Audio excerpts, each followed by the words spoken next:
Bismillahirrahmanirrahim. Assalamualaikum warahmatullahi wabarakatuh. Alhamdulillahirrabbilalamin. Wassalatu wassalamu ala rasulamin wa ala alihi wa ashabi wa man sara ala nahji ilaumidin. Pemirsa dan pendengar Roja TV dan juga Radio Roja muliakan Allah SWT. Alhamdulillah kembali di pagi menjelang siang ini, di hari Jumat, di hari yang penuh berkah, insyaallah.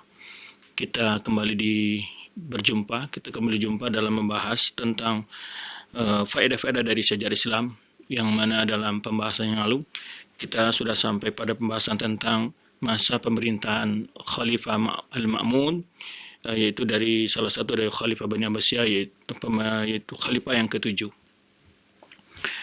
Saudara-saudaraku yang mulia, kita akan bahas sebelum kita membahas sekilas tentang masa kekuasaan Al-Ma'mun, di mana di masa Al-Ma'mun ada tiga hal yang sangat penting kita bahas. Pertama, perkembangan ilmu yang luar biasa, namun ada sisi yang negatifnya dalam perkembangan ini. Kemudian yang kedua adalah yaitu kekuatan kekuasaan kaum muslimin di masa Al-Ma'mun, sehingga pada tahun 215 sebagian besar dari wilayah-wilayah bangsa Romawi itu dapat dikuasai oleh kaum muslimin.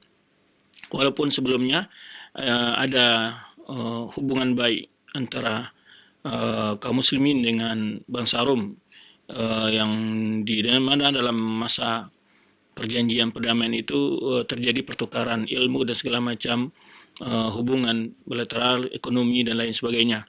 Namun ketika bangsa Rom melakukan hal-hal yang merusak perjanjian itu, dan akhirnya Al-Ma'mun memperlihatkan keberanian kaum muslimin dan kekuatan kaum muslimin, dan pada tahun 2015 Hijriah itu Ma'mun melakukan pembalasan dan merebut beberapa wilayah bangsa Romawi yang mencoba juga menceplok kekuatan Islam, dan sampai pada tahun 218 Ma'mun tetap berjihad di sana sehingga meninggal di sana di Tarsus, ya, di daerah perbatasan, dan beliau meninggal dalam suasana sedang dalam berjuang, ya, mengawal pasukan beliau. Nah, itu sekilas akhir kekuasaan. Namun di masa pemerintah beliau ada satu peristiwa yang sangat melukai hati kaum muslimin, yaitu terjadinya permaksaan doktrin, tragedi doktrin. Al-Quran Al-Quran dikatakan makhluk. Al-Quran dikatakan makhluk. Pembahasan ini akan kita bahas sedikit, karena begitu banyaknya faedah-faedah ilmiah yang tersimpan di dalam pembahasan ini. Banyak sekali pembahasan ini, yaitu di antara faedah ilmiahnya yang pertama adalah seperti umpamanya asar al-bid'ah ala al-sunnah. Betapa bahwa al-bid'ah itu jika mereka memiliki kekuasaan, mereka akan betul-betul menindas dan menguasai memaksa al-sunnah secara keras, ya, dan mereka menggunakan kekuasaan untuk menyebarkan pahamnya dan memaksa secara kejam. Ini satu pelajaran kenapa ulama sangat mewaspadai munculnya bid'ah dan berkembangnya paham-paham bid'ah di dalam Islam, karena akan mencabik-cabik persatuan umat Islam dan akan membawa fitnah yang luar biasa. Sebelumnya, ya, kita sudah tahu bagaimana perkembangan Islam di masa setelah terbunuhnya Khalifah Utsman bin Affan. Muncullah banyak aliran dan firqah-firqah, paham-paham. Nah, di masa Al-Ma'mun suatu paham yang sangat terkenal, itu paham Mu'tazilah, yang dibawa oleh beberapa tokoh-tokoh sebelumnya yang mereka tidak mampu unjuk gigi di masa pemerintahan Harun al-Rashid, yang begitu tegas terhadap orang-orang yang mencoba mengotak-atik ajaran valid dari ajaran Islam, usul-usul dari ajaran Islam, seperti Bashar al-Marisi, kemudian Ibnu Abi Du'ad, dan juga Abu Huzail al-Allaf, ya, dan beberapa tokoh-tokoh yang lainnya. Nah, tetapi mereka berhasil, ya, mempengaruhi Al-Ma'mun. Satu pelajaran lain adalah bahwa kepintaran bukan jaminan untuk seseorang selamat dari selalu berada atas kebenaran. Jadi ini juga tadi faedah pertama kita lihat bagaimana bahayanya, nanti kalian lihat bagaimana kejamnya, ya, para ahlul bidah. Makanya Syaikhul Islam Taimiyah menyebutkan bahwa betapa buruknya asar, betapa jeleknya dan betapa bahayanya atau betapa jahatnya pelakuan Ahlul Bidah terhadap Sunnah dan betapa mulianya pelakuan Ahlus Sunnah terhadap Ahlul Bidah. Kemudian juga Syaikhul Islam menyebutkan bahwa Ahlus Sunnah mereka tidak jika berbeda tidak mengatakan kafarta wa dalalta, tetapi akhta'ta, mengatakan engkau salah. Jadi ini sima Ahlus Sunnah wal Jamaah, bahwa mereka adalah orang yang disebutkan oleh Syaikhul Islam a'lamun nasi bil haqqi wa arhamun nasi bil khalqi. Manusia yang mengetahui itu kebenaran namun juga memiliki sifat rahmah memiliki kasih sayang terhadap sama makhluk. Jadi itu di antara sifat Ahlus Sunnah wal Jamaah. Kemudian juga kita ambil pelajaran pengaruh dari satu pelajaran penting adalah bahwa kepintaran bukan jaminan atas kebenaran pendapat seseorang. Jadi tetapi maka ulama menyebutkan yu'ta, yakni seseorang yang pintar tapi tidak memilih paham yang benar, maka ulama kita mengatakan yu'ta zakaan walam yu'ta zagaan. Jadi diberi kepintaran namun tidak diberikan kebersihan suci jiwa yang bersih. Nah, kita lihat Al-Ma'mun memang cerdas, ya, memang cerdas orangnya, namun kecerdasan itu tidak dibarengi dengan dasar pemahaman yang benar, sehingga karena dia begitu orang sangat cerdas, terlalu pede dengan kecerdasannya, akhirnya dia membaca berbagai macam bentuk buku-buku, ya, dan juga dipengaruhi termasuk oleh orang-orang yang mengaruhi dia daripada tokoh-tokoh Ahlul Bidah tadi. Banyak sekali di sini pelajaran kita lihat bahwa kecerdasan itu perlu diwaspadai, jangan terlalu kagum dengan kecerdasan, ya, yang mana kecerdasan yang benar itu kecerdasan yang betul tunduk kepada kebenaran, tunduk kepada wahyu Allah Subhanahu wa taala.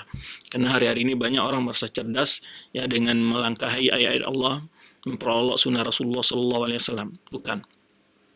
Jadi kemudian faedah lagi adalah bahaya seseorang, ya, ketika membaca buku-buku yang di situ penuh dengan syubhat. Nah, Al-Ma'mun sebelumnya dia adalah orang yang tumbuh di tengah-tengah Al-Sunnah dan orang tuanya juga Al-Sunnah, ya. Ya, artinya berakidah yang benar, tapi karena setelah semakin setelah dewasa, setelah dia berumur gitu, ya, berkuasa, sering membaca, kemudian dia tidak pilih-pilih apa yang dia baca. Kemudian juga pengaruh temannya, dan ini juga pelajaran lain betapa buruknya pentingnya seorang penguasa itu punya orang-orang penasehat yang jujur, yang benar, ya.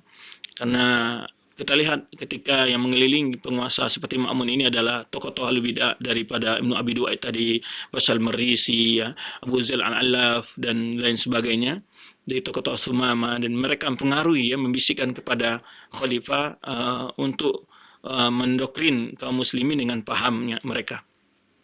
Nah, kemudian juga ada pelajaran, ya, di situ terdapat bagaimana pengaruh akidah seorang pemimpin terhadap rakyatnya, gitu.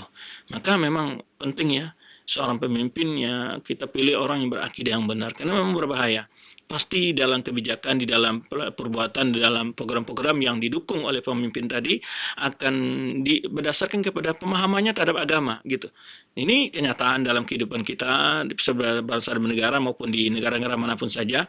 Kita lihat jadi bahwa rakyatnya sering akan mengikuti pemimpinnya, dan biasanya rakyat akan mencontoh mereka tentu. Nah, bila pemimpin melakukan hal-hal yang tidak sesuai dengan Al-Quran dan Sunnah, pasti rakyatnya akan ikut melakukan, gitu. Nah, ini pentingnya pemimpin seorang yang benar akidahnya, karena pasti program-program yang lahir akan dipengaruhi oleh pemahamannya terhadap agama itu sendiri. Kemudian juga pelajaran penting ini kita akan kisahkan bagaimana perjuangan Imam Ahmad, ya, yang luar biasa. Sedikit kita sebutkan sekilas, dan masih banyak sebetulnya pelajaran-pelajaran dari kisah ini. Nanti akan kita sebutkan setelah kita menceritakan bagaimana perjuangan para ulama membela akidah Ahlussunnah wal Jamaah itu. Jadi ketika Ma'mun telah berkuasa, dia terpengaruh dengan pemikiran-pemikiran yang berdasarkan buku-buku. Karena memang di dalam kekuasaan Ma'mun ini sangat maju sekali gerakan terjemahan. Tetapi orang-orang yang ahli filsafat mengambil kesempatan di sini juga menerjemahkan paham-paham yang dari buku-buku filsafat. Nah, ini juga kita lihat, ya, perkembangan pemahaman agama di negara kita juga dipengaruhi oleh hal yang sama sebetulnya. Ketika banyak dari generasi-generasi muda Islam yang tidak punya pondasi yang kuat, belajar ke barat dan pulang ke negara ini dengan pemahaman yang aneh, dan mereka tidak mengetahui tentang bagaimana pendapat-pendapat ulama yang telah menjelaskan bahwa maksud dari ayat Al-Quran pada hadis Nabi, tapi mereka justru mengukur kebenaran pemahaman itu dengan penafsiran dari orientalis dan seterusnya. Di sisi lain juga dapat pelajaran bagi kita tentang pentingnya gerakan terjemah. Jadi kita lihat bagaimana ya sakofah ilmu itu pindah dengan gerakan pengaruh oleh bahasa itu sendiri gitu. Maka bagi anak-anak muda yang pintar bahasa Arab dan terutama teman-teman yang keluaran dari fakultas Islam yang dari Timur Tengah ya, hendaknya punya, kalau tidak mampu menulis minimal dia harus punya gerakan terjemah lah. Jadi diterjemah fatwa-fatwa ulama, buku-buku kecil para ulama ya, buku-buku yang nasihat-nasihat yang penting, baik hal yang berkaitan dengan akidah maupun dengan ibadah, itu sangat penting diterjemahkan. Ya, alhamdulillah sekarang kita lihat banyak muncul buku terjemahan, tentu perlu juga kita waspadai ya terjemah-terjemah yang tidak valid ataupun yang kurang teliti. Nah, ini juga perlu dipahami. Alhamdulillah sekarang ini, maka ini juga penting. Ya, juga penting kita harus memasyarakatkan, memasarkan paham Ahlussunnah itu dengan sangat masif gitu artinya. Dalam berbagai hal, baik ceramah, melalui media-media sosial, melalui terjemahan kitab dan seterusnya. Sebenarnya juga para orang-orang yang membawa paham yang menyimpang, paham-paham yang menyelisih paham Ahlussunnah Jamaah juga mereka gerakan mereka begitu masif juga ya dalam menterjemah dan bagi gerakan mereka. Maka jangan sampai kita kalah juga ya dalam menyampaikan paham Ahlussunnah Jamaah kepada masyarakat. Mesti kita juga punya gerakan yang masif dalam berbagai lini ruang gerak masyarakat, ya, melalui pendidikan kah, melalui dakwah kah, melalui media sosial kah, melalui ekonomi kah, melalui apapun saja kita harus masukkan pesan-pesan akidah yang benar di dalamnya, paham Ahlussunnah yang benar di dalamnya. Jadi juga kita lihat pentingnya gerakan terjemah di dalam mengembangkan ilmu ya. Jadi salah satunya kita lihat pengaruhnya sangat besar ya. Dan oleh sebab itu suatu hal yang sangat penting sekarang ini juga kita menerjemahkan ceramah-ceramah para ulama ya, buku-buku mereka ya, supaya umat lebih percaya, dan kita menghubungkan umat dengan para ulama dengan cara menerjemahkan kita mereka dan cara-cara mereka. Ini juga barangkali masukan kepada kita yang kepada ikhwan yang sudah memiliki kemampuan ya, tentu yang kemampuan yang ahli dalam bahasa Indonesia juga ahli dalam bahasa Arab ya, terutama begitu. Supaya kenapa? Karena sehingga terjemahan itu juga bahasanya tidak kaku gitu ya, sehingga seakan-akan kita membaca bahasa Arab kalau terjemahannya, tapi juga harus bagaimana dengan menerjemah dengan bahasa yang menarik dan menyenangkan dan mudah dipahami begitu. Jadi banyak sebetulnya kita lihat ya dari pelajaran dari ini semua, kisah ini sebetulnya kita lihat pentingnya gerakan menerjemah kitab, itu di antaranya. Nah, tadi kita jelaskan setelah itu ketika sebetulnya gerakan ini, paham ini, makmun ini sudah terpengaruh dari semenjak 212 disebutkan para ulama, namun terjadinya pemaksaan itu secara drastis dan secara masif itu pada tahun 218 ya, 218, di mana Ma'mun menulis kepada gubernurnya yang bertugas di Baghdad ketika dia berada di berjuang di garis depan melawan Romawi di daerah Tarsus sana, daerah Syam ya. Dia menulis kepada sebagai orang yang ditugaskan ya oleh dia di Baghdad, yaitu namanya Ishaq bin Ibrahim.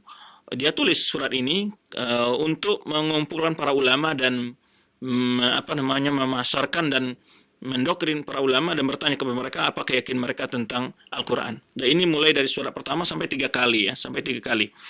Kemudian pertama diceritakan dipanggil 7 orang ulama min kibar masyayikh jumhur. Jadi ada 7 ulama senior yang dipanggil pertama sekali. Di antaranya disebutkan yaitu dipanggil oleh Ishaq bin Ibrahim ini ya, setelah Ma'mun menyuruh untuk memanggil, karena semenjak tahun 212 sampai 218 itu doktrin itu tidak bisa diterima di masyarakat, dan tidak ada ulama yang yang merekomendasi dan tidak masyarakat pun tidak menoleh ke paham seperti itu gitu maksudnya. Jadi karena memang para masyarakat waktu itu masih ulama yang banyak, kemudian mereka juga tetap dengan para ulama, jadi mereka tak terjangkau, tidak mampu dijangkau oleh paham-paham yang berusaha mempengaruhi akidah mereka. Nah ini juga pentingnya umat selalu dekat dengan para ulama, dan ulama juga harus selalu mengawasi akidah umat.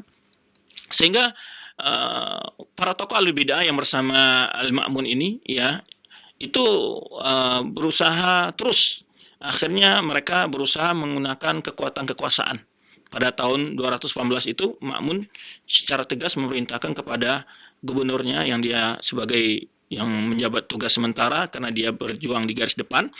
Nah, itu namanya Ishaq bin Ibrahim. Nah, pertama dikumpulkan oleh dia 7 orang ulama senior, yaitu diantaranya Muhammad Ibnu Sa'ad ya, Khatib al-Waqidi, kemudian Yahya bin Ma'in, kita tahu Yahya bin Ma'in ya, ulama yang masyhur, dan Abu Khaisam Zuhair bin Harb juga ulama hadis, ulama besar ya, di antara gurunya Imam Bukhari, wa Ahmad bin Ibrahim ad-Dawraqi ya. Kemudian lalu ditanya, disuruh oleh Ma'mun untuk ditanya masing-masing mereka yang 7 orang ini bagaimana keyakinan mereka tentang Al-Quran, bahwa mereka harus menjawab bahwa Al-Quran itu ada makhluk. Kemudian ahdarahum Ishaq bin Ibrahim darau, dia datang ke istananya Ishaq bin Ibrahim, yaitu gubernur yang diperintahkan oleh Ma'mun waktu itu. Kemudian hadirlah para ulama-ulama dan para fuqaha dari ahli hadis ya. Kemudian mereka ada yang takut untuk dihukum ya, dibunuh. Akhirnya mereka ada yang bertauriah. Artinya tauriah ini dengan menjawab dengan cara diplomatis. Kemudian kali kedua juga ditulis lagi surat oleh Al-Ma'mun setelah balasannya dijawab oleh Ishaq bin Ibrahim menjelaskan bahwa sebagian besar ulama tidak menerima doktrin itu, dan Ma'mun mengirim surat yang lebih tegas lagi ya. Kemudian mulai ada ancaman. Yang ketiga ini mulai ancaman ya, jika dia tidak boleh mengajar, dipecat dari jabatan jika seorang qadhi dan berbagai halnya, dan dia tidak beri jatah dari kalau ada uang intensif dari pemerintah tidak dapat. Nah, kali kedua ini kumpulan 30 orang ulama ya. Kemudian di antara dialog yang disebutkan kepada seorang ulama namanya Bashar bin Ibn Walid ya, ditanya oleh Ishaq bin Ibrahim, apa pendapatku tentang Al-Quran? Ya, kemudian dia katakan, engkau sudah tahu bagaimana pendapatku yang aku sampaikan kepada Amirul Mukminin, maksudnya kepada Ma'mun. Ini bukan sekali, kata dia, jawab oleh dia. Qala faqad tajidu min kitabi Amirul Mukminin ma tara. Ini engkau sudah silakan baca yang telah saya jawab dari surat dari Amirul Mukminin ya. Aku Al-Quran kalamu. Saya mengatakan Al-Quran itu kalam Allah. Lalu dibalas oleh Ishaq ini, lam as'alka an hada ahwa makhluquhu. Yang saya tanya adalah apakah dia makhluk atau bukan? Allah, lalu dia jawab oleh Allah khaliqu kulli syai', Allah yang pencipta segala sesuatu. Qala amal Quran syai', lalu dijawab oleh Ishaq ini, debat gitu, diskusi, apakah Quran itu sesuatu? Qala huwa syai', qala fa makhluq huwa, qala laysa makhluq bi khaliq. Apakah dia makhluk? Lalu jawab oleh dia Bashar bin Walid ini, dia bukan pencipta. Qala alaysa ala, dia dijawab dengan cara berbalik ya, diplomatis dan dengan membolak-balik pertanyaannya Ishaq ini, sehingga Ishaq membalik lagi bertanya, as'aluka an hadha makhluk huwa, kemudian jawab qala ma ahsana ghairi ma qult, aku ma uhsin ghaira ma qult laka. Jadi katanya saya tidak akan jawab selain daripada apa yang telah saya jawab kepadamu, kata ulama ini. Kemudian dikata lagi Ali bin Abi Muqatil ya, wahai Ali, bagaimana pendapatmu? Qad sami'ta kalami li Amirul Mukminin fi hadha ghair mar. Juga dijawab yang sama. Sudah sering kau dengar bagaimana pendapatku tentang pendapat Amirul Mukminin tentang hal masalah ini. Saya sudah jawab ya. Kemudian ditanya, engkau kami yakini Al-Quran itu makhluk? Ya. Qala alam sa'alukan hadha. Yani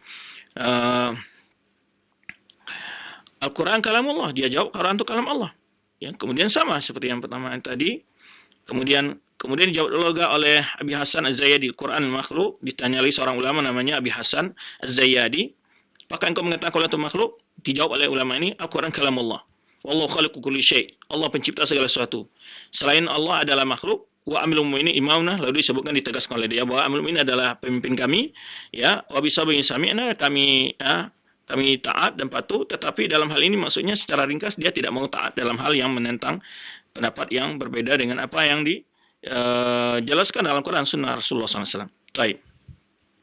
Wa qasama lam nasma wa alima ma lam na'lam. Ya dia kami mendengar dari dia apa yang tidak pernah kami dengar dari orang para ulama, dan kami tahu dari dia menyampaikan suatu pendapat yang dimaksud dari Ma'mun yang kami tidak pernah menerima pendapat seperti itu dari para ulama ya. Kemudian disebutkan oleh dia hak-hak seorang amir di sini. Allah telah mengangkatnya sebagai pemimpin dan dia dia berhak memimpin dalam kekuasaan ini, dan kami taat dalam perkara hal-hal yang ma'ruf ya, melaksanakan haji, salat ya, membayarkan zakat, dan kami berjihad bersamanya, dan kami berpendapat dia seorang pemimpin ya, imamatahu imamatan wa in ta'amar ya, jika dia memerintah kami akan taat, jika melarang kami akan berhenti. Al-Quran makhluk fa'ada ilahi. Lalu ditanya lagi, diulang lagi oleh Ibrahim, oleh Ishak ini, apakah Al-Quran itu makhluk? Fa'ada ilahi Hasan maqalatu. Diulang lagi jawabannya, ya saya sudah jelaskan bahwa saya tidak sependapat dengan pendapat al-mu'minin ya, wala ya'muru biha. Lalu ditanya oleh Hasan ini, qad takunu maqala amirul mu'minin wala ya'muru biha. Boleh jadi amirul mu'minin pendapat sesuatu tapi tidak memaksa orang lain untuk sependapat dengannya. Ya, wala yad'uhum ilaiha, dan juga tidak mengajak mereka untuk mendapat seperti itu. Wa in akhbartani anna mu'min amaraka an aqula qultu ma amartani bi fa innaka thiqah. Jadi kalau memang ini perintah mukminin menyuruh saya mengatakan itu, jadi dia ingin berhujah ini ya, bahwa ini kan paksaan namanya. Ya, itu pendapat saya disuruh, berarti kan dia yang bertanggung jawab atas perintahnya dia. Kalau memang menyuruhkan aku untuk mengatakan demikian, saya siap mengatakan, gitu maksudnya. Jadi kamu yang bertanggung jawab tentang hal ini.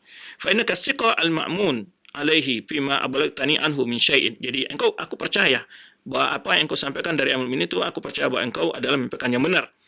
Fa in abalagtani anhu bi syai'in sirtu ilaihi. Jika memang engkau menyampaikan suatu pesan yang memang diperintahkan mukminin kepadamu, saya akan laksanakan ya. Qala ma amarni an abalaka syai'an. Tapi yang Ishak ini juga jujur juga, dia mengatakan saya tidak diperintahkan untuk mengatakan pada suatu padamu, yakni kemudian disebutkan oleh Hasan ini satu hujah bahwa dilarangnya memaksakan sebuah paham kepada orang lain dalam perbedaan-perbedaan. Lalu disebutkan yakunu qawluhu ka ikhtilaf ashabi Rasulullah fil fara'id wal mawaris wa lam yahmilun nas 'alaiha. Jadi boleh jadi pendapat al-mu'min itu adalah seperti perbedaan para sahabat, kata ulama ini, sebenarnya perbedaan dalam masalah waris, faraid dan lain yang tidak memaksa manusia untuk menerimanya. Jadi ini dia ingin berhujah, maka ini suatu hal yang wajib ya, suatu hal yang wajib ditaati, atau ini bagian dari sebuah ijtihad yang seseorang boleh menolak dan tidak menerimanya. Nah, ini kisah yang bagaimana pendoktrinan itu pada ulama ya, ulama dipaksa untuk menerima pendapat seperti itu ya. Nah, kemudian selanjutnya ya, berlanjutlah kali ketiganya, banyak ulama yang sudah ditangkap, ditahan ya, bahkan sampai nanti akan kita ceritakan, tetapi banyak ulama yang tidak kuat menanggung sisaan itu. Di antara mereka ada yang menjawab secara diplomatis atau disebut dengan tauriyah. Sebenarnya kita contohkan Yahya bin Ma'in dan lain para ulama lainnya, yaitu mereka berkilah dengan cara halus untuk karena tidak kuat ya melihat siksaan daripada yang dilakukan oleh para petugas-petugas yang diperintahkan. Nah, di sini dijelaskan bahwa pertama kita berat melihat bagaimana kejadian ini suatu hal yang sangat tragedi, bagaimana tidak ya, dia persoalan bukan masalah yang gampang, tapi masalah akidah. Itu yang pertama. Dan itu merupakan suatu prinsip yang sangat inti di dalam Islam. Itu Al-Quran itu adalah kalamullah ghairu makhluk. Nah, kemudian bahayanya lagi adalah semua pejabat-pejabat negara sudah dipengaruhi, dan itu doktrin itu menjadi ketika orang Mu'tazilah ini mampu mempengaruhi pejabat, seperti yang saya sebutkan tadi, tokoh-tokoh Mu'tazilah, Bashar Marisi yang mana dibantah oleh Imam Darimi ini, Bashar Marisi ini dengan sebuah kitabnya. Kemudian juga Ahmad bin Abi Duat, ini tokoh-tokoh mereka ya. di mana masanya bukan singkat. Masa fitnah ini berlangsung selama 3 pejabat negara, Ma'mun, Mu'tasim, Al-Wasik. Jadi memang masanya panjang sekali. Makanya peristiwa ini suatu peristiwa yang sangat tragedi bagi ulama, dan ulama sering membahas masalah ini yang mengambil berbanyak pelajaran dari kisah ini. Karena begitu berat ya. Kesabaran Imam Ahmad juga di sini menjadi suatu ibrah yang luar biasa, menjadi momen yang yang selalu diingat-ingat oleh para ulama. Kemudian bahwa fitnah ini umum bagi para ulama Ahlussunnah saat itu. Ya, umum ya. Bukan hanya sekadar Imam Ahmad saja, tetapi jumlah sangat besar sekali para ulama yang menerima dari siksaan dan juga ancaman. Ya, fitnah yang syamilah. Di video disebut fitnah syamilah, fitnah yang umum ya, bagi ulama diuji, baik yang kecil maupun besar disebutkan sini, atau orang awam maupun alim, semuanya ditanya tentang itu. Ya, jika mereka menjawab, dia selamat, kalau tidak dia ditangkap. Kemudian satu hal yang sangat penting juga kita lihat bagaimana kekokohan Imam Ahmad dalam prinsip mempertahankan walau dia sendirian. Ini juga yang menjadi sangat dikenang oleh para ulama. Perjuangan Imam Ahmad di sini nanti akan kita jelaskan ya. Dan ya, adapun ulama-ulama lain terpaksa menjawab dengan secara takut atau terpaksa mereka menjawab ya, dalam arti mereka menjawab itu dengan alasan keterpaksaan ya. Tetapi Imam Ahmad ya tetap dengan prinsipnya dengan segala risiko yang dihadapi. Nanti akan kita bayangkan bagaimana Imam Ahmad melalui menerima siksaan dalam pendapat ini. Baik, kemudian ya, dan tadi kita sebutkan di antara juga Yahya bin Ma'in, ada Nu'aim bin Muhammad ya. Ini sudah ulama-ulama yang guru-guru Imam Bukhari yang kita tahu kan. Ya, kemudian ya di antara ulama yang mati dalam tahanan itu disebutkan ya, Muhammad bin Nuh, ini juga teman Imam Ahmad yang berdua saja sebenarnya yang waktu itu sangat tegas menolak doktrin itu, yang lain itu terpaksa mereka berdiplomasi untuk menyelamatkan diri mereka.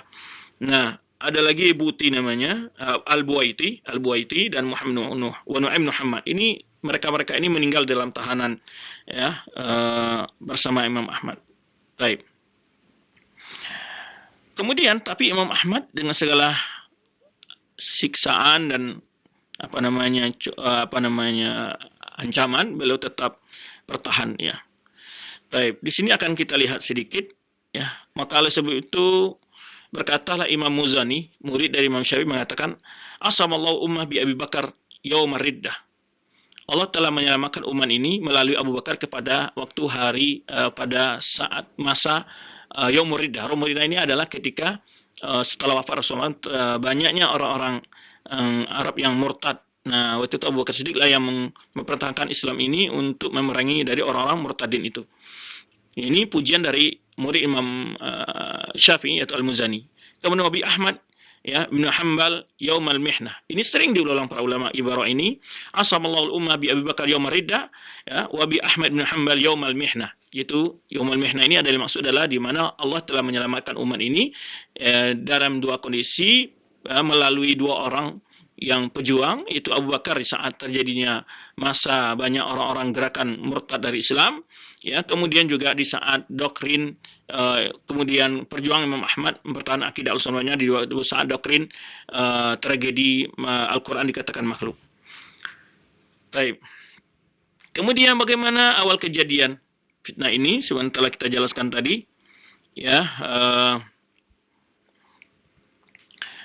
di mana tokoh-tokoh Ahlul Bid'ah dari kelompok Al-Mu'tazilah saat itu mampu mempengaruhi ya Khalifah Ma'mun ya, dan mereka tentu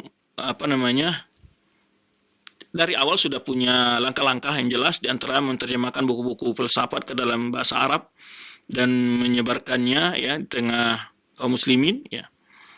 Kemudian secara diam-diam mereka mampu masuk ke mendekati penguasa ya, yaitu Ma'mun. Kemudian tetapi di sebetulnya mereka ini pada waktu kekuasaan dari Harun ar-Rasyid, ayah dari Al-Ma'mun ini, mereka nggak mampu muncul ya, ketika di mana Harun ar-Rasyid pernah mengejar Ahmad bin Abu Du'ad ini ya, dan juga Abu Huzail Al-Alaf, wa Sumama bin Ashris, ini Sumama itu tokoh-tokoh mereka. Kemudian tetapi ketika Ma'mun ini, ya, mereka berhasil. Memang ketika Ma'mun juga kita sebutkan tadi, dia secara pribadi juga pintar, kemudian juga dia terlalu banyak mengkonsumsi, ya, membaca buku-buku yang diterjemahkan dari bahasa Latin itu, dari bahasa Yunani ke dalam bahasa Arab, dan itu buku-buku yang penuh dengan banyak syubhat-syubhat filsafat. Kemudian didukung dengan pengaruh dari tokoh-tokoh Mu'tazilah ini. Kemudian pertama, Ma'mun tidak pernah mendoktrinkan akidah ini kepada rakyatnya, kepada para ulama. Tetapi kenapa? Dia takut nanti akan jadi gejolak yang besar dari masyarakat. Ya. Tetapi falamma ra'a i'radul ulama an qaul bi bid'atihi, ya, ketika ulama tidak peduli dengan bid'ahnya, tidak ada yang dapat dipengaruhi oleh dia, maka Ahmad bin Abi Du'ad dan Bashar Marisi, ya, memberikan masukan kepada Al-Ma'mun untuk maksa ulama menerima doktrin tersebut. Nah, jadi yang kekuasaan tangan besi lah istilahnya, ya. Kemudian dengan ancaman-ancaman, ya. Kemudian pada tahun 218 itulah Ma'mun menyuruh, yaitu pimpinan dari, kalau kita sekarang Kapolri-nya, yaitu sebagai atau pimpinan yang dia pejabat ibu kota waktu itu yang dia tugaskan karena dia berjihad di medan perang, itu namanya Ishaq bin Ibrahim. Dia kumpulkan semua para fakih, para ulama dan ahli hadis, dan kemudian mereka didoktrin, ya. Kemudian dia bacakan kitab Ma'mun kepada siapa? Kepada para ulama tersebut. Barang siapa yang tidak mau, ya, imma diancam, diputus bantuan, dan dipecat dari jabatan, dan segala semacamnya. Nah, tetapi, ya, kita akan lihat bagaimana Imam Ahmad di sini. Ketika Imam Ahmad dan orang-orang ulama lain bersamanya dibawa ke istana, ya. Kemudian Ishaq bin Ibrahim ini qaid syurta memaksakan bertanya kepada para ulama dan kepada Imam Ahmad itu, ya, dengan ancaman-ancaman. Kemudian ketika Imam Ahmad melihat banyak ulama-ulama yang menjawab secara diplomasi saja untuk menyelamatkan diri mereka atau dengan toria, padahal sebelumnya Imam Ahmad adalah seorang tokoh yang sangat lembut, namun ketika melihat kondisi ini, Imam Ahmad menjadi seekor singa, ya, menjadi seperti singa berani, ya, dan dia bela kebenaran waktu itu. Maka Imam Ahmad, ya, secara tegas menolak doktrin itu di hadapan Ishaq bin Ibrahim. Kemudian dia tetap mengajar manusia di masjid, belajar seperti biasa, ya. Kemudian banyak masyarakat juga bertanya kepada Imam Ahmad tentang ulama-ulama yang lain, bagaimana kondisi mereka, tapi Imam Ahmad menyembunyikan pandangan ulama lain tadi yang dipaksa untuk menerima doktrin itu. Jadi Imam Ahmad, subhanallah, banyak sekali pelajaran di sini.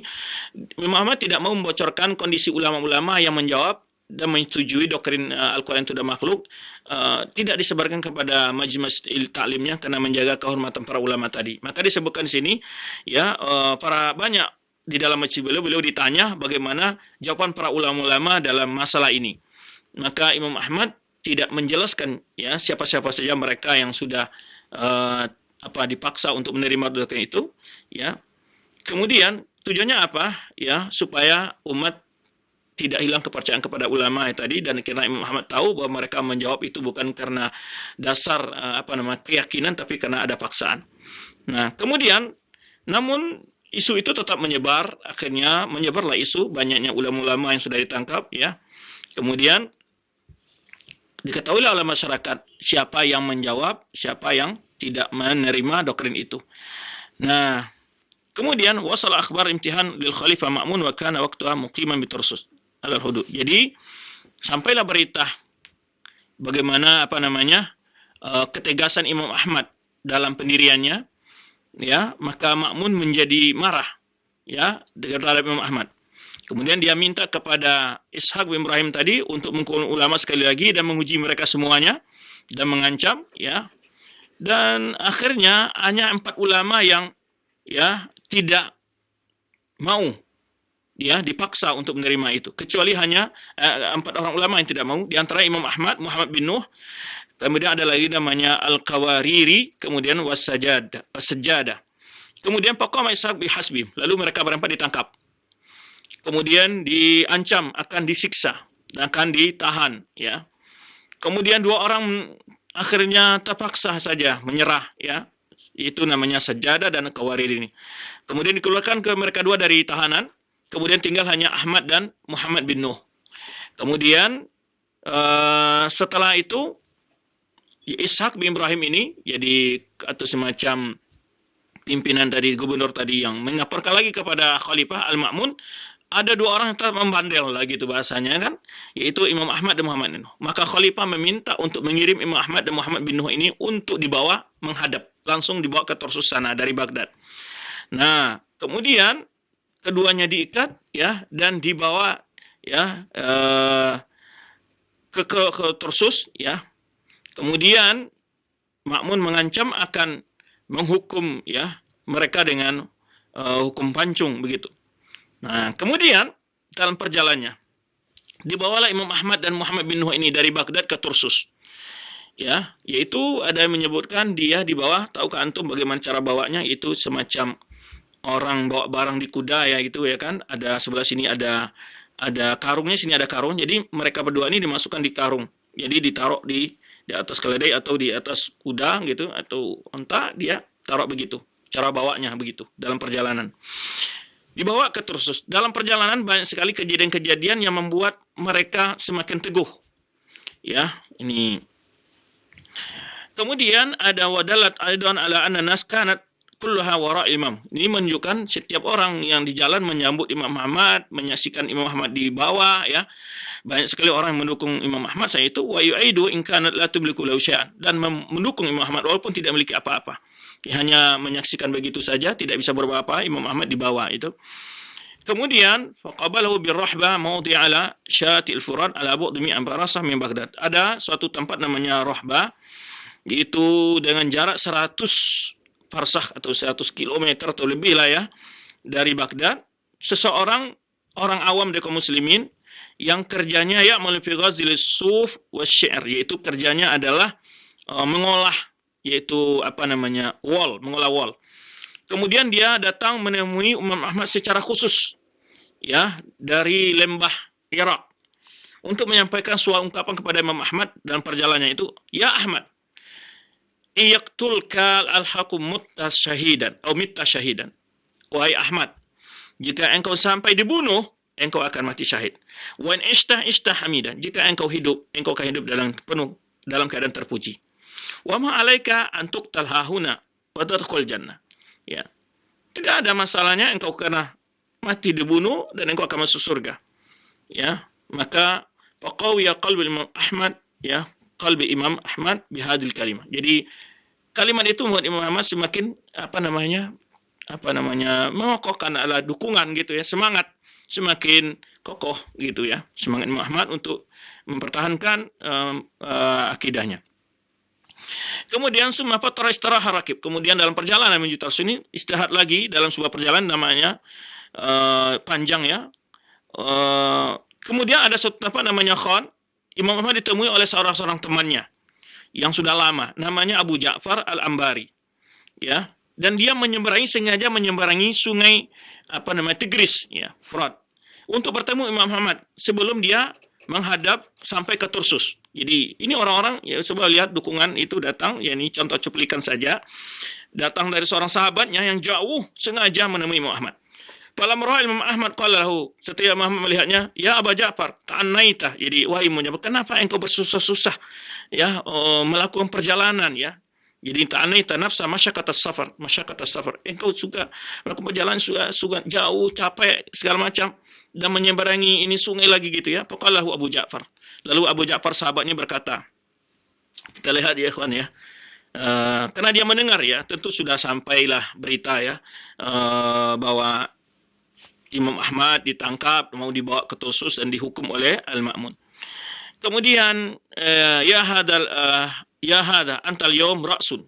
Kata sahabatnya ini, wahai sahabatku, kamu hari ini adalah, ini kepala, maksudnya adalah Ra'sun itu artinya apa, masa kitanya engkau hari ini adalah orang yang menjadi panutan, ya.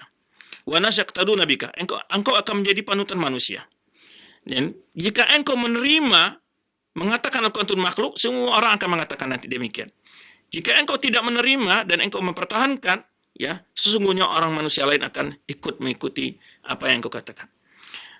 Kemudian, wa ma hadza fa inna rajul in lam yaqtulka, jika dia tidak membunuhmu, ya, jika engkau tidak dibunuh oleh Ma'mun, engkau juga akan mati, ya. Labudda minal maut, mati itu pasti, ya. Fatakila wala tajib, bertakutlah kepada Allah, jangan sampai mau menerima doktrin itu. Kemudian Imam Ahmad menangis, ya. Wa yaqulu masya Allah, yani Imam Ahmad dinasihati oleh temannya, masya Allah. Summa qala ya Abu Ja'far, ya, a'id alayya. Kemudian Imam Ahmad meminta lagi. Ini ya ikhwan, ya. Satu faedah di sini adalah ketika kita sedang dalam ujian, di dalam cobaan, dalam kondisi itu kita butuh dukungan sahabat. Ini intinya di sini. Dan ini juga bagaimana persahabatan yang sejati. Jadi kita butuh dukungan. Imam Ahmad, siapa Imam Ahmad? Orang yang ilmunya tinggi, ya tahu bagaimana mati di jalan kebenaran itu adalah syahid. Imam Ahmad tahu itu. Tapi kadang-kadang kita kan beda, mendengar dari orang lain. Untuk kita, ketika kita sedang lemah, ada penguatan, itu luar biasa hikmahnya. Maka Imam Ahmad minta, ya Abu Ja'far a'in alayya. Wahai Abu Ja'far, tolong ulangi ungkapanmu itu. Ya. Wa Ahmad yabki. Imam Ahmad menangis. Wa yaqulu masya Allah. Setelah diulang lagi oleh sahabatnya, dia katakan masya Allah. Kita kalau lihat kalimat yang diungkapkan oleh siapa namanya, Abu Ja'far, kemudian orang awam tadi juga tidak ada istimewanya, kalimat yang biasa, ya, kematian itu di tangan Allah, yang wajib memperjuangkan kebenaran itu satu hal yang sangat istimewa, pahalanya dia mendapat surga Allah, sabar dalam kematian mempertahankan kebenaran, aku mendapat surga, kan kalimatnya biasa. Tapi kalimat ini bila diucapkan ketika seseorang, ya, walaupun Imam Ahmad seorang imam, tapi ketika kalimat itu dia dengar dari yang lain, dia merasa suatu hal yang, ya, teringat lagi ilmu-ilmu, ya, karena kita kalau dalam kondisi pikiran dalam sedang ditekan, kemudian fisik sedang keadaan lemah, kadang-kadang kan kita lupa atau kita butuh diingatkan, ya. Maka Imam Muhammad ketika mendengar perkataan dari saudaranya ini kan tidak terlalu kalimat-kalimat yang biasa sebetulnya, ya, kita dengarkan gitu, ya. Jika engkau tidak mati karena ini, engkau juga akan mati, gitu kan, gitu. Kalimat yang biasa. Maka takutlah kepada Allah, jangan sampai engkau menerima doktrin ini, kata sahabatnya ini. Padahal kalimatnya begitu, ya. Tapi ini suatu hikmah, ya kawan. Pentingnya dukungan dari para sahabat ketika kita sedang lemah. Dan begitu juga seorang sahabat hendaknya mendukung sahabatnya ketika dia sedang keadaan lemah. Kemudian di sepanjang perjalanan Imam Ahmad bertahajud, salat di tengah malam, dan berdoa kepada Allah SWT agar, ya, Allah yaral Ma'mun. Jadi dia berharap tidak melihat Ma'mun, tidak berjumpa dengan Ma'mun. Itulah dia berdoa, ya, berdoa di dalam perjalanannya, ya, di malam hari dia kena istirahat, beliau salat tahajud dan berdoa jangan sampai Allah mempertemukannya dengan Ma'mun, atau jangan sampai dia melihat Ma'mun. Wala yastami'a ma'hu abadan, jangan sampai ketemu sama sekali. Dan itu doanya, ya, berulang-ulang, diulang-ulang, ya. Maka pada bulan Rajab 218 Hijriah, ya, sebelum Imam Ahmad dan sahabatnya Muhammad bin Nuh itu sampai ke Tarsus, meninggallah Ma'mun, khalifah meninggal, ya, bila maridin au ta'bin, tidak ada sebab, tidak karena sakit juga tidak karena kelelahan, ya. Nah, ini, ya, faraha dhahiyata sahmin min sihamil lail. Ini adalah bagaimana doanya Muhammad tadi, dari dia tidak berjumpa dengan Ma'mun. Karena Ma'mun sebenarnya kita katakan dia sudah sampai kepada gubernurnya tadi, bahwa seandainya Muhammad sampai ke tempat dia akan melakukan hukumlah secara langsung kepada Imam Ahmad. Nah, kemudian itu selesai antara Imam Ahmad dengan Ma'mun, karena Ma'mun meninggal, tidak jadi dihukum berarti. Nah, kemudian setelah dalam perjalanan itu, ya, Akhirnya Imam Ahmad dipindahkan ke tahanan bersama sahabatnya Muhammad bin Nuh, ya. Dan juga diazab tentu di masa Mu'tasim, ya, karena Mu'tasim setelah itu tuh menjadi khalifah dalam Mu'tasim, saudara daripada Ma'mun. Dan Ma'mun telah menekankan kepada Mu'tasim untuk melanjutkan doktrin ini gitu kepada masyarakat, memaksakan. Nah, akhirnya Imam Ahmad dan Muhammad bin Nuh ini ditangkap, ditahan, dan selalu setiap hari hampir disiksa. Akhirnya meninggallah Muhammad bin Nuh dalam tahanan. Baik. Kemudian jadi Ma'mun Al-Mu'tasim sekarang walaupun dia tidak sebagai seorang orang yang begitu dalam ilmunya, tetapi dia karena loyalitasnya kepada saudaranya yang telah memberikan pesan itu, dia terpaksa melakukan hal itu, ya. Kemudian setelah itu Al-Mu'tasim membuat membuat keputusan untuk mengembalikan Imam Ahmad ke Baghdad, kembali ke Baghdad. Dan ditahan di Baghdad. Tangannya diikat dan kakinya diikat, ya. Hatta ana usiba bimarad syadid. Kemudian Imam Ahmad sakit parah di bulan Ramadan. Kemudian dipindahkan kepada tahanan yang lebih luas, ya, bersama manusia tahanan yang lainnya. Beliau tinggal dalam tahanan ini selama 3 bulan. Ya. Kemudian selama dalam tahanan, yaitu tokoh-tokoh orang Mu'tazilah itu tetap berdatangan untuk mendebat Imam Ahmad. Ya. Ya'tunahu wahidan tadul wa akhar liyunadhiru fi khalqil Quran. Untuk berdebat Imam Ahmad. Ya, kemudian Imam Ahmad semakin diperkuat di dalam ikatannya. Setelah berapa hari, ya, wa kanu fi syahr Ramadan bada fusul munadhara alaniyah. Setelah melalui tahanan, sekarang akan diadakan debat secara terbuka antara Imam Ahmad dengan tokoh-tokoh Mu'tazilah yang itu dihadiri oleh Khalifah Al-Mu'tasim. Baik, kita bisa bayangkan, ya, yang mana debat dihadiri satu orang saja oleh Imam Ahmad, yang selainnya adalah tokoh-tokoh dari semua orang-orang yang pendukung pendapat tentang Al-Quran itu ada makhluk, ya.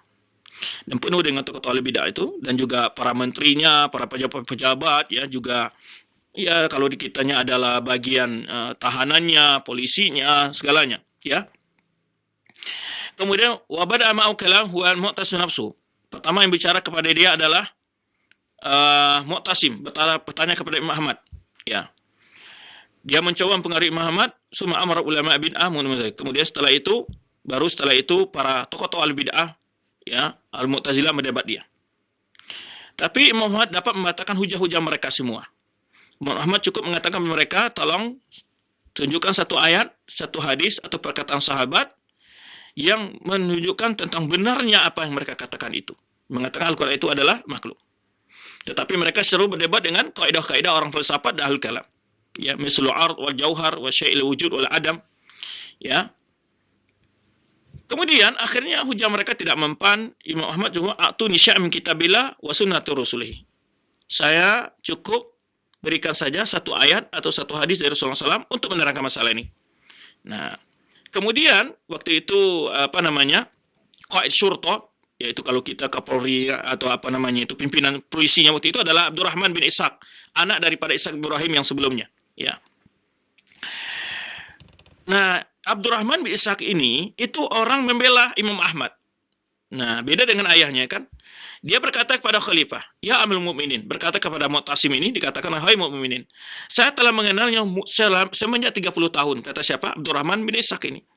Ini juga kita lihat, ya, ada juga orang baik di situ. Ini ayahnya adalah penyiksa para ulama, tapi anaknya ini membela Imam Ahmad. Wa inna ta'atak, dan dia ini orang yang berpendapat bahwa wajib taat kepada engkau, baik haji maupun jihad bersamamu.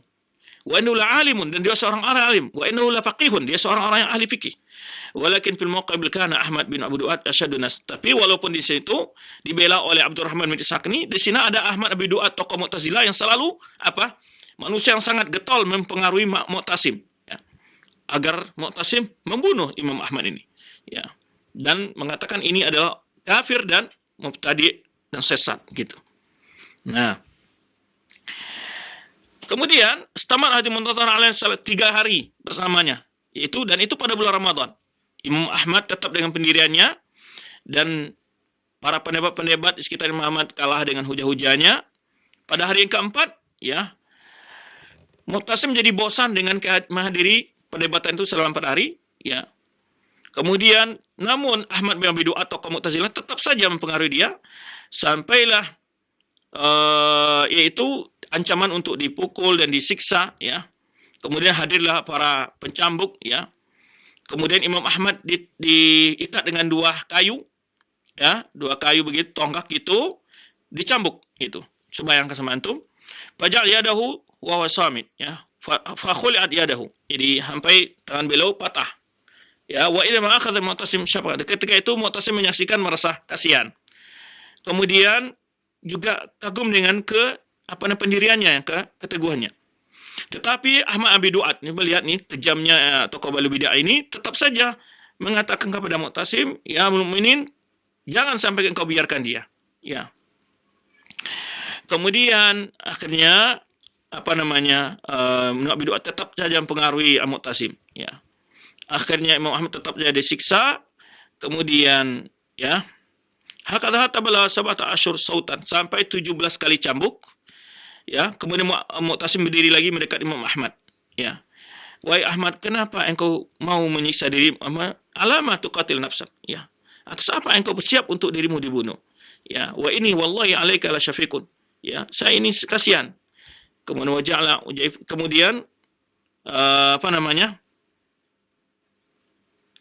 dia katakan pengawalnya mengatakan taglibu haula kulluhum, dikatakan dari Muhammad oleh orang ini, apakah engkau ingin mengalahkan orang semua ini? Ya, kemudian walika imamu khalifah ala rasika, taatilah, sekarang khalifah di hadapanmu, berdiri, ya, berpanas-panas itu maksudnya, wahai mukminin. Ada yang mengatakan, wahai mukminin, saya tanggung jawab darahnya, silakan uktulhu, bunuh dia. Wa ja'alu yaqulun ya mukminin anta sha'im. Kemudian juga dikatakan, ini coba bagaimana? Ini juga kita lihat, ya, tokoh Al-Bidah ini, mereka Al-Bidah ini bagaimana mendorong supaya Mu'tasim membunuh Imam Ahmad. Dipujilah, engkau sedang orang yang puasa hari ini, ya, dan engkau berdiri tengah matahari lagi. Wahai hak ya Ahmad, mata kulu, fayuji Muhammad kuli sumuti wa sabatin. Wahai Ahmad, Mu'tasim bertanya lagi, wahai Ahmad, bagaimana pendapatmu? Apa jawabanmu? Imam Ahmad tetap menjawab dengan pendirian yang tegar. Atuni sya'an min kitabillah aw sunnati Rasulillah aqulu bihi. Kata Imam Ahmad, sampaikan kepada saya 1 ayat saja atau sunnah Rasulullah SAW bahwa Al-Quran itu ada makhluk, saya akan terima. Kemudian tetap Mu'tasim menyuruh lagi, disiksa lagi. Coba bayangkan sama antum. Semua kalau Mu'tasim matan ukhra, ajibni ila syai'in fi adna farjin. Jadi tolong berikan satu jawaban yang aku bisa menghentikan sisa ini darimu, gitu loh. Tapi Imam Ahmad tetap tidak mau. Ya, fa akhadhu fi durbihi hatta ughmi alai. Imam Ahmad tetap disiksa sampai Imam Ahmad pingsan. Ya, sekian banyaknya siksaan pada dia. Kemudian sampai luka-luka punggungnya. Coba yang sama antum, ya. Ini maksudnya apa, ya ikhwan? Kita belajar ini adalah kesabaran ulama dalam mempertahankan kebenaran. Ya, sementara ulama-ulama lain tadi kita sudah jelaskan, mereka terpaksa menyelamatkan diri dengan bentuk terpaksa dengan cara diplomasi gitu. Kemudian, ya, setelah itu Mu'tasim melihat kekuatan pendirian Muhammad ini dan begitu kokohnya pendirian, di akhir dia dilepaskan. Ya, setelah Imam Ahmad mau dilepaskan oleh Mu'tasim ini, dipanggil semua anaknya, keluarganya, ya, untuk menyaksikan bahwa Imam Ahmad badannya nggak apa-apa gitu, salimul badan, tidak rusak, gitu maksudnya. Ya, kenapa dia panggil Mu'tasim melakukan hal itu? Karena Mu'tasim takut akan terjadi sauratun nas, terjadi terjadinya demonstrasi, kalau bahasa kita terjadinya orang secara warna-warna menuntut Mu'tasim atas disiksanya Imam Ahmad, ya. Jika terjadi bagaimana Imam Ahmad menampakkan satu hal yang tidak pantas, akhirnya dia juga takut. Akhirnya dia panggil dari kerabatnya, ya.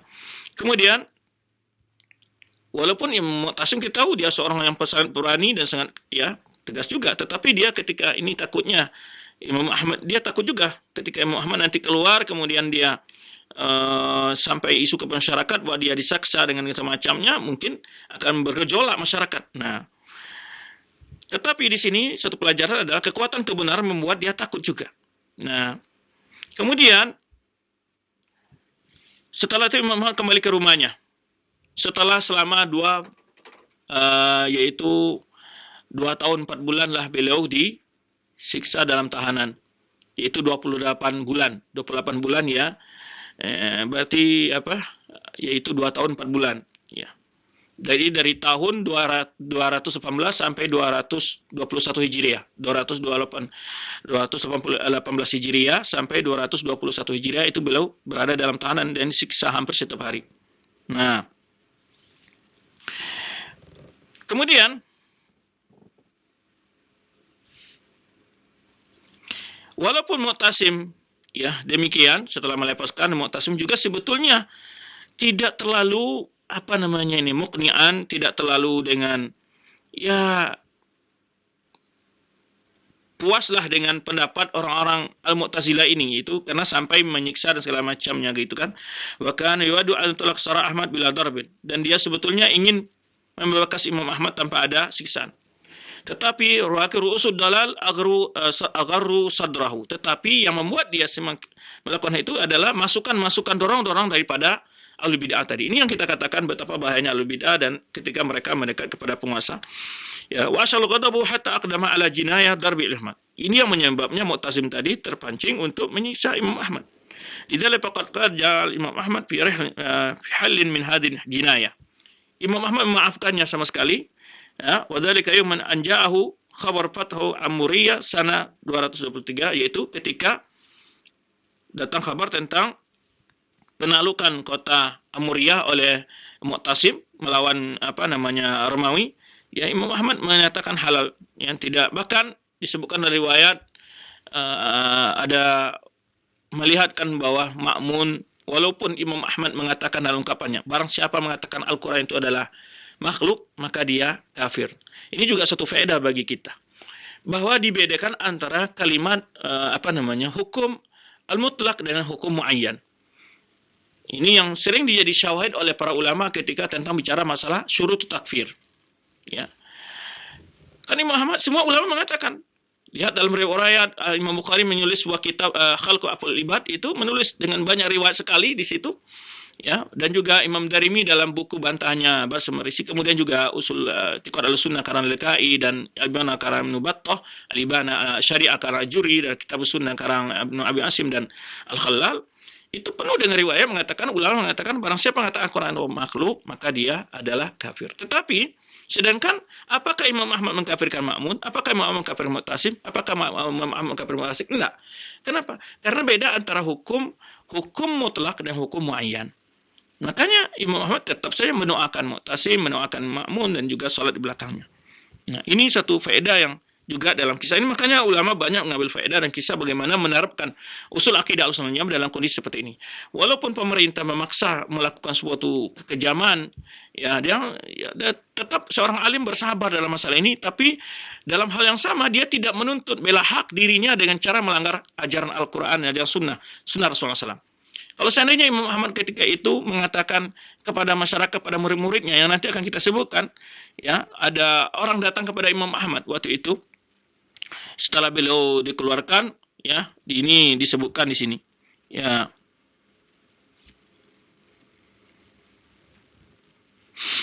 Zalla Imam Ahmad pada khuruj min Sidil Mu'tasim yu'alij. Jadi Imam Ahmad setelah keluar dari tahanan itu dia berobat di rumah sendiri, ya. Kemudian sudah mulai menghadiri Jumat dan jamaah salat di masjid. Kemudian meninggallah Mu'tasim. Kemudian menjadi khalifah setelah itu Al-Wasik, ya. Nah, kemudian juga Al-Wasik juga hidup dalam perkembangan fitnah ini Mu'tazilah, ya. Kemudian ya, dan juga dekat dan juga dipengaruhi oleh para tokoh-tokoh Al-Mu'tazilah tadi, Ibnu Abi Du'ad. Kemudian Al-Wasik juga sama, ya. Memaksakan doktrin ini, disuruh anak-anak di TPA belajar demikian, wajib nas alaiha, ya. Kemudian memberikan kebebasan pada tokoh Ahlul Bid'ah untuk menyebarkan bid'ahnya mereka, ya. Ya, menyuruh para guru-guru, para pengajar-pengajar TK segala macam untuk menyebarkan akidah ini, doktrin itu Al-Quran dalam makhluk. Bahkan Ibnu Abi Du'ad, ya, ketika ada tawanan perang kaum muslimin mau dibebaskan dari bangsa Rum gitu, ya mereka tanya, kalau engkau mengatakan Al-Quran makhluk, engkau bebas, engkau ditebus, kalau tidak enggak ditebus. Nah, coba bayangkan, ya.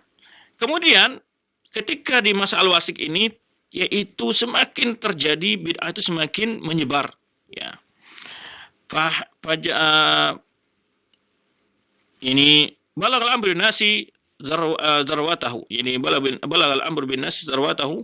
Jadi masalah sudah begitu kompleks, maka orang Mu'tazilah ini semakin memaksakan doktrinnya kepada masyarakat, sehingga berkumpul majmu'atun min ahli Baghdad. Jadi ada tokoh-tokoh ahli Baghdad yang dipimpin oleh Ahmad bin Nasr al-Khuzai. Nah, ini yang orang yang datang menemui Imam Ahmad untuk boleh mengkudeta kekuasaan Al-Wasik. Nah, ini sebagai saksi bagi kita, bukti bahwa bagaimana Imam Ahmad menerapkan dua kaidah Ahlussunnah wal Jamaah di sini. Tidak boleh taat kepada hal yang maksiat kepada pemimpin. Dalam hal sama juga tidak boleh memberontak kepada pemimpin. Jadi orang ini, para masyarakat Baghdad ini berkumpul datang yang dipimpin oleh Ahmad bin Nasr al-Khuzai, ya, ala tahdil lil khuruj ala hukm al-khalifah al-Wasik al-Abasi, yaitu bersatu kompak untuk ingin mengkudeta khalifah saat itu. Wa khala'ahu min al-khilafah, untuk dia diturunkan dari kekuasaannya. Wa dhahaba nafar minhum ilal Imam Ahmad listutaihi. Nah, diutuslah sebagian mereka untuk bertanya kepada Imam Ahmad meminta fatwa fil khuruj, dalam hal menjatuhkan kekuasaannya, ya. Lalu dijelaskan pada Imam Ahmad, wa'addu lahu masawil wasik wa jaraimahu wa bid'ahu. Dijelaskan kepada Ahmad berbagai bentuk penyimpangan-penyimpangannya, kezalimannya, kekejamannya. Falam yuwafiq Imam Ahmad ala dzalik. Imam Ahmad enggak membolehkan mereka untuk melakukan perlawanan, penentangan dengan kekuasaan, menjatuhkan kekuasaan, merebut kekuasaan, ya. Muhammad tidak membolehkan kudeta. Wa mana'ahum, dan melarang mereka. Wa nadharahum fil qadiyah, bahkan Imam Ahmad menjelaskan, mendebat mereka dalam masalah itu. Wa amarahum bis sabar, bahkan Imam Ahmad menyuruh mereka untuk sabar. Wa dzalika min fiqhi wa wara'i wa dinil Imam Ahmad. Ini salah satu menunjukkan bagaimana kefakihan beliau, wara'nya beliau, dan begitu teguhnya keyakinan beliau dalam memegang sunnah Rasulullah sallallahu alaihi wasallam. Ini yang selalu yang teringat oleh para ulama. Beliau sudah mengalami penyiksaan yang luar biasa, ya, dan 3 masa. Ma'mun, Mu'tasim, Al-Wasik. Banyak terbunuh para ulama, dan terus dengan doktrin ini bergulir terus sampai pada titik terakhir, ya, ada sekelompok orang di Baghdad ingin mengkudeta, menggulingkan kekuasaan, ingin mencabut kekuasaan dari Al-Wasik. Tapi Imam Ahmad, beliau berjalan sesuai sunnah Rasulullah SAW. Beliau teguh dengan keyakinan Ahlussunnah wal Jamaah. Di antara akidah Ahlussunnah wal Jamaah di sini yang sangat penting beliau terapkan adalah taat kepada penguasa. Selama penguasa itu tidak kafir, ya, memang kita tidak boleh taat dalam hal yang maksiat, dalam hal yang salah, dalam hal yang keliru, yang bertentangan dengan hukum Allah. Imam Ahmad tidak mau taat. Dalam waktu yang sama Imam Ahmad pun tidak mengajak orang untuk, walaupun terjadi penyimpangan yang begitu berat dalam akidah, Imam Ahmad tidak mengajak orang untuk mengkudeta, ya, menjatuhkan penguasa. Ini suatu ibrah yang selalu konsekuensinya Ahlus Sunnah dalam akidah mereka. Inilah selalu dikenang oleh para ulama dalam bagaimana penerapan saat wajib taat, ya, kepada penguasa. Sampai saat itu coba bayangkan, ulama dipecat dari segala jabatan mereka, disiksa dan segala macam, ya. Segala bentuk intimidasi terjadi bagi ulama yang tidak mau menerima doktrin Al-Quran itu ada makhluk. Bayangkan sama antum. Ya, namun dalam waktu yang sama Imam Ahmad tidak membolehkan orang untuk melawan penguasa. Nah, ini suatu pelajaran-pelajaran yang diambil dari sini, ya, sebagai fakta yang nyata dalam sejarah bagaimana ulama Ahlussunnah wal Jamaah menunjukkan kepada umat dalam memegang prinsip Ahlussunnah wal Jamaah. Dalam satu prinsip beliau teguh, tidak mau mengatakan Al-Quran itu ada makhluk. Dalam prinsip lain pun teguh pula tidak mau melawan kepada penguasa dengan cara mengkudeta, menjatuhkan kekuasaan dan meruntuhkan kekuasaan dia. Nah, ala raqmi minal adha wal ittihad wal adzab asyadid, walaupun apa yang dialami oleh beliau, pengusiran, penyiksaan dan azab yang begitu keras yang dialami oleh Imam Ahmad dalam penguasa yang kejam itu, ya. Walatul kharaja alai Imam Ahmad ma lamahu ahad. Seandainya Imam Ahmad saat itu, ya, mengizinkan, bolehkan orang untuk mengkudeta, berdemon, menjatuhkan penguasa itu, mungkin orang sudah tidak ada yang menyalahkan Imam Ahmad. Karena memang faktanya ulama banyak yang disisa, bahkan ada yang dibunuh, kemudian Imam Ahmad sendiri mengalami penyiksaan yang luar biasa, ya, intimidasi, ya. Namun subhanallah, Beliau tidak membela dirinya. Dia adalah membela agama. Dia membela akidah. Kalau beliau membela diri beliau, mungkin beliau akan katakan, yaudah, bunuh saja Al-Wasik. Jatuhkan dia. Ganti pemimpin dan segala macam. Ila qad adraka anal mafasid mutarba ala khuruj a'zam wa akbar min wasih al-mutawaqqa'a min wara'i isqatihim. Karena Imam Ahmad benar-benar tahu bahwa kehancuran kerusakan yang muncul setelah terjadinya penggulingan kekuasaan akan jauh lebih dahsyat daripada kebaikan yang kemungkinan akan dicapai di belakang itu. Ya. Waladhi yuqi'u Ahmad qad waqa'a fi'il walaqad fashalat hakatul Khuzai wa raha fiha. Tetapi atas kesabaran Imam Ahmad ini, kesabaran prinsip beliau dalam memegang prinsip Ahlus Sunnah Jamaah, Allah tegakkan kebenaran di masa Al-Mutawakkil. Ya. Kemudian ala raqmi min dawri alladhi la'ibahu Muhammad fi iqna'il katsir min adam al-khuruj al-wasik. Bagaimana Imam Ahmad berjuang dengan maksimal untuk melarang orang tidak melakukan pemberontakan terhadap khalifah. Ya. Tetapi itu balasan itu kan kalau seandainya penguasa-penguasa kan mestinya dia bersayang kepada Imam Ahmad karena melarang orang untuk mengkudeta dia tetapi dalam hal yang sama Imam Ahmad pun mengalami hal-hal yang perlakuan yang buruk dari Al-Wasik, ya. Haitu amara bi naf'ihi min Baghdad. Apa balasan Al-Wasik yang dia khalifah itu yang mau dikudeta oleh orang-orang, mau diruntuhkan kekuasaan oleh orang, yang dilarang oleh Imam Ahmad orang-orang untuk melarang orang-orang itu untuk melakukan tujuan mereka, keinginan mereka, tapi Imam Ahmad justru mendapat perlakuan yang tidak baik dari Al-Wasik khalifah itu. Beliau diusir dari Baghdad. Ya. Dia diutus kepada Imam Ahmad, ya, untuk menyampaikan la istama'anna ilaika ahadun. Tidak boleh ada orang datang belajar ke Imam Ahmad. Wala tusakini bi ardin. Jangan boleh engkau tinggal di tempat kota aku tinggal di situ. Ini kata Wasik. Wala madinatan ana fiha, atau kota yang aku ada. Tidak engkau tinggal di suatu daerah atau kota yang aku ada di situ. Kamu harus beda kota dengan saya, itu bahasanya. Ini kata Al-Wasik kepada Imam Ahmad. Maka Imam Ahmad keluar dari rumahnya. Waqtaba abidari ahli talamizi, bersembunyi di salah seorang rumah muridnya berapa hari, kemudian pindah lagi tempat yang lain. Famaka fi iddatu syuhur, beliau dalam kondisi ini berapa bulan, ya, sampai berhenti pencarian terhadap Imam Ahmad. Sumataha ila makan akhar, kemudian pindah lagi ke makan tempat yang lain, ya, wa dhalla hakadha la yastati'u ay yakhruja ila shalah, sampai Imam Ahmad tidak bisa keluar untuk sholat berjamaah. Kenapa? Dicari. Ya, kalau ketemu akan dibawa, ya, ditangkap, dibunuh, nggak tahu, ya kan. Maka setelah ultimatum diberikan oleh Khalifah Al-Wasik tadi, jangan ada orang yang datang menemuimu seorang pun. Jangan engkau tinggal di kota yang aku dari sana. Maka Imam Ahmad keluar dengan sembunyi-sembunyi sampai Imam Ahmad tidak bisa melaksanakan sholat berjamaah. Wala ila majlisin ilmin wa tahdisin, dan juga tidak bisa mengajar, ya, menyampaikan ilmu dan hadis. Sampai meninggal Al-Wasik Khalifah Al-Abbasi pada tahun 231 Hijriah. Fakharajal imam linnas.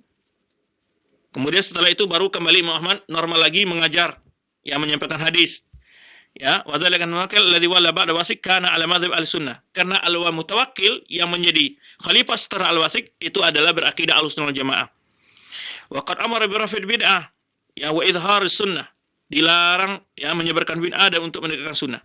Wa in lam yaslam imam min fitnah ayyam Mutawakkil walakinha kan fitnatul bisara. Ya, walaupun di awal pemerintahnya Mutawakkil ini ada ujian juga dalam Imam Ahmad, ya. Ya. Kenapa ujian yang berat diberikan kepada Al-Mutawakkil ini apa? Bukan siksaan. Bentuk apa? Al-Mutawakkil mengirim harta pemberian yang begitu banyak untuk Imam Ahmad. Ya, wal amwal wa ataya jazilah. Pemberian harta yang sebegitu banyak untuk uang, ya, dengan tujuan untuk melembutkan Imam Ahmad, ya, agar tinggal di kota Samura dan meninggalkan Baghdad, ya, dan meminta kepada Imam Ahmad untuk mengajar anaknya secara khusus, Al-Mu'taz. Jadi Al-Mutawakkil punya anak namanya Al-Mu'taz. Dia ingin minta Imam Ahmad untuk menjadi guru anaknya secara khusus. Itu Al-Mu'taz, anaknya Mutawakkil, ya. Walakin Imam rafadha dzalika bisyiddatin, tapi Imam Ahmad enggak mau. Wa ana bisa bihadza la rafad mu'anatan syadidah. Yani dia mengalami juga, ya, tantangan yang berat ketika dia menolak keinginan dari Mutawakkil ini. Jadi kalau sebelumnya ujian dengan bentuk hal yang buruk, kalau ini sekarang ujian dengan bentuk yang menggiurkan gitu ya, tapi Imam Ahmad subhanallah, jadi akhlak kewaraan beliau, keikhlasan beliau ya suatu pelajaran bagi kita ya. Maka ya sungguh luar biasa bagaimana beliau mempertahankannya. Karena itulah orang-orang memuji Imam Ahmad qabla ahdatsil fitnah wal mihna falamma ra'au sabatahu wa sumudahu wahdahu amama hukumatil bid'ah. Manusia melihat bagaimana keteguhan Ahmad ya. Jadi berkatalah para ulama dalam memuji Imam Ahmad ini ya. Di antaranya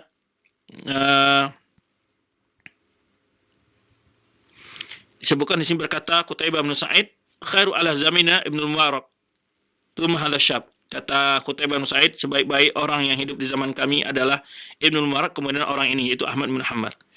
Wa idza ra'aita rajulan yuhibbu Ahmad fa'lam annahu sahibu sunnah. Kata Qutaibah bin Sa'id, ya, jika engkau melihat ada seseorang ya cinta kepada Imam, maka tahuilah bahwa itu adalah seorang ahli sunnah. Walau adraka asra Tsauri wa Auza'i wa Lais lakana huwa muqaddam alaihim. Seandainya hidup di masa Tsauri, Imam Auza'i dan Lais, sungguh dia akan lebih dihulukan dari mereka semua. Maksudnya lebih senior, lebih berilmu. Wa qala aidan laula Tsauri lama tarwara. Kalau bukan karena Tsauri sungguh kehilanglah kewaraan. Walaula Ahmad la ahdatsu fid din, ya. Ahmad Imam Dunya. Ini perkataan dari Qutaibah bin Sa'id. Ya, kalau bukan Ahmad sungguh akan hilang agama ini. Itu ketika ada doktrin yang dipaksakan kepada masyarakat dan tidak adanya ulama yang siap untuk menanggung resiko, hanya Imam Ahmad saja. Ahmad Imam Dunya, Ahmad adalah imam ahli dunia gitu. Berkata Imam Syafi'i. Apa kata Imam Syafi'i? Kharatu min Baghdad fama khalaftu biha rajulan afdan wala a'lam wala afqa wala atqa min Ahmad bin Hanbal. Sedangkan Imam Ahmad ini muridnya Imam Syafi'i. Aku tidak meninggalkan di Baghdad seseorang yang lebih afdal, yang lebih berilmu, yang lebih faqih, yang lebih bertakwa daripada Ahmad bin Hanbal. Wa huwa afdal indi min Sa'id bin Jubair. Saya lebih melihat dia lebih afdal, lebih mulia di sisiku dibanding dengan Sa'id bin Jubair di zamannya. Lianna Sa'idan kana lahu nudhara. Karena Sa'id bin Jubair dia punya pembela-pembela, sedangkan Imam Ahmad hanya sendiri. Berkata Ibnu Khuzaimah, rahimallahu Ahmad bin Hanbal. Semoga Allah merahmati Imam Ahmad bin Hanbal. Ya, anid dunya makana asbarahu. Ya, betapa sabarnya dia. Wa bil madina makana asbahu. Dia sangat mencontoh para ulama-ulama lalu. Babi salih makana alhaqu. Ya, sangat tepat dengan orang-orang saleh. Ya, uralahu dunya fa abaha wa bid'a fa nafaha. Dia ditawarkan dunia, nah itu dia tolak. Dia dan bid'ah dia ingkari. Berkata Basal Hafi, ya. Qama Ahmad maqam al-anbiya. Kata Basal Hafi menyebutkan memuji ini, Ahmad itu telah menaikkan suatu tugas para nabi. Ahmad indana imtahana bisarra wa dharra. Imam Ahmad diuji dengan hal yang baik dan juga hal yang buruk. Fakana fihima mu'tasiman billah. Dalam kedua kondisi itu dia orang tetap berpegang teguh dengan istiqamah dengan agama Allah. Nah, inilah kisah sekilas tentang kisah terjadinya fitnah doktrin mengatakan Al-Quran itu adalah makhluk. Sungguh dalam kisah ini banyak ibrah kita ambil bagaimana ya cobaannya dalam para ulama-ulama dalam pertahanan akidah dan juga pengaruh tadi sudah disebutkan sebagaimana pengaruh pemimpin terhadap akidah seorang pemimpin terhadap rakyat ya. Kemudian tidak boleh taat kepada penguasa dalam hal bermaksud kepada Allah, dalam hal yang kondisi yang sama juga Imam Ahmad tetap taat kepada penguasa walaupun ya penguasa itu melakukan sebuah kesalahan yang sangat fatal dalam masalah akidah. Kemudian juga menunjukkan betapa bahayanya ilmu-ilmu filsafat ya. Ini adalah tahzir dari Nabi SAW. Taban sana mangkana kaum hadratul qudha biqudha. Sungguh kalian akan melakukan mengikuti budaya-budaya masyarakat sebelumnya sejengkal demi sedekal. Ini adalah tahzir Nabi SAW agar waspada dengan ilmu-ilmu yang diwarisi dari ilmu filsafat dan selain macamnya. Maksud di sini ada ilmu filsafat yang berkenaan dengan akidah. Karena kata-kata filsafat kadang-kadang digunakan juga untuk ilmu-ilmu yang berkenaan dengan ilmu kesehatan dan lainnya. Kemudian itu yang dapat kita bahas ya. Terima kasih atas kebersamaan kali ini karena kita membahas materi terlalu panjang untuk tidak ada pertanyaan. Ya, terima kasih banyak atas perhatian kebersamaannya. Ada satu ungkapan Ma'mun di sini yang sangat terkesan adalah masalah yang kecil akan menjadi soal itu yang besar apabila dalam mentaruhkan kedudukan. Masalah yang besar akan menjadi kecil kalau itu bukan karena didatangkan oleh kedudukan. Maka kita lihat sekarang banyak bid'ah-bid'ah banyak persoalan-persoalan yang intim, umpamanya masyarakat yang tidak sholat, masyarakat yang tidak berpuasa tidak dipersoalkan. Tapi ketika ada masalah-masalah yang kecil-kecil dijadi persoalan di hal yang sangat dibesar-besarkan. Karena apa? Menalakan ekstensi, ya, wujud suatu jamaah, wujud suatu ormas, ya, mereka terpaksa menunjukkan ekstensi mereka, membela kekhasan mereka itu. Nah, ini satu pelajaran sebutkan juga oleh Ma'mun, ya, karena kalau masalah-masalah kecil itu kalau dilandasi oleh mempertahankan kekuasaan itu akan berpengaruh besar, ya, terjadinya fitnah. Demikian, wallahu a'lam bishawab. Subhanakallahumma bihamdika, asyhadu an la ilaha illa anta, astaghfiruka wa atubu ilaik. Wassalamualaikum warahmatullahi wabarakatuh.